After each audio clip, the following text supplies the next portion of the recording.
Excusez-moi, avant de commencer, j'ai une petite annonce à vous faire. Le petit Jésus est attendu à l'accueil, le petit Jésus est attendu par son papa.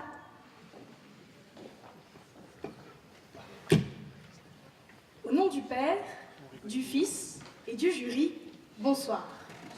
Je commencerai au préalable par ne pas remercier le BDE de me proposer un sujet, si abstrait soit-il, qu'il est inconcevable de ne pas commencer par le décortiquer. Si Dieu le perd, qui le retrouve?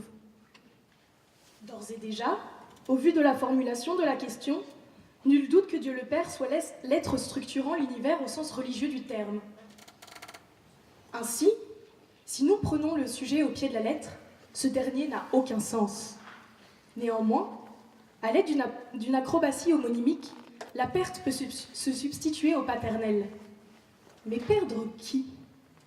Perdre quoi? Et quel Dieu? Une multitude de questions me traversent l'esprit sans pour autant que je puisse y apporter une réponse. Comment aborder un sujet aussi sensible?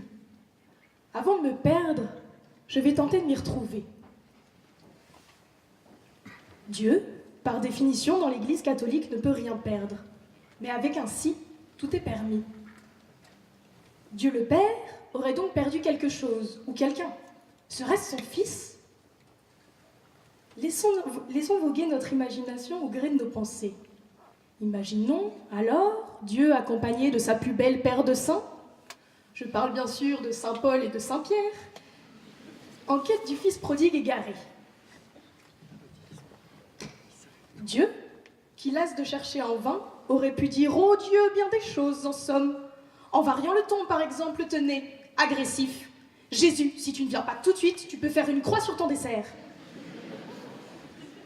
Prévenant. « Si jamais tu venais à chuter de ce nuage, garde-toi de retourner sur terre. Papa ne reviendra pas te chercher une nouvelle fois. » Descriptif. C'est un garnement, c'est un fripon, c'est un chenapan. Que dis-je, un chenapan? C'est un diablotin. À ces mots, un silence religieux s'installe et personne ne sut jamais où Jésus s'en était allé. Mais une autre compréhension du sujet me traverse l'esprit. Pendant que nos yeux voient le Père, au sens paternel du terme, notre oreille retient plutôt la perte. Mais de quel Dieu s'agit-il? Intriguée par cette question, j'entreprends une recherche dans le domaine mythologique avec le secret espoir de trouver un dieu ou une déesse qui aurait perdu quelque chose de précieux. Comme par hasard, je me retrouve nez à nez avec Dionysos, dieu de la vigne, de la fête, de la folie, de l'ivresse et de l'extase, qui me dit qu'il aurait perdu non pas un, mais plusieurs de ses fidèles qui, à force de zèle envers lui, auraient bien failli par tout rater. Heureusement que Thémis, déesse de la justice, des lois et de l'équité, passait par là pour remettre tout ce petit monde dans le droit chemin. Mais mis à part les dieux mythologiques, n'y aurait-il pas dans vos esprits, mesdemoiselles, et pourquoi pas messieurs, ces hommes avec des corps sculptés comme des dieux? J'évoque ici bien sûr les dieux du stade. Ces derniers n'ont-ils pas perdu toute leur pudeur sur leur fameux calendrier? En espérant que ce soir, leurs corps divins leur permettront de retrouver le chemin de la victoire. Et plus proche de nous, mes chers amis, ne serait-il pas également question du dieu du droit constitutionnel, monsieur le maire? N'aurait-il pas égaré sa montre, comme chaque année, pouvant expliquer tous ces retards à répétition? Et vous, chers étudiants, même athées ou agnostiques, n'invoquez-vous pas le bon Dieu avant chaque examen, en lançant des « si Dieu le veut par-ci » et des « Inch'Allah par-là » ? Mais laissons là ces considérations très terre-à-terre pour aborder ce sujet encore sous un autre angle. Si l'on considère que Dieu est le Père, qui peut le retrouver? La question de son existence a donné lieu à un ping-pong philosophique universel. Tandis que les uns affirment qu'il existe, d'autres mettent tout en œuvre pour prouver qu'il ne peut exister.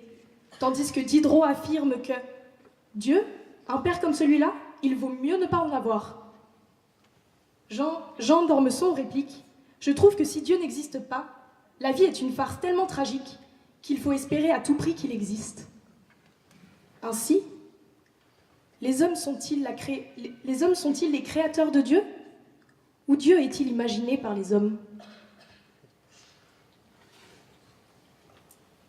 Mais Dieu n'aurait-il pas perdu plus encore? Dieu n'aurait-il pas perdu l'homme?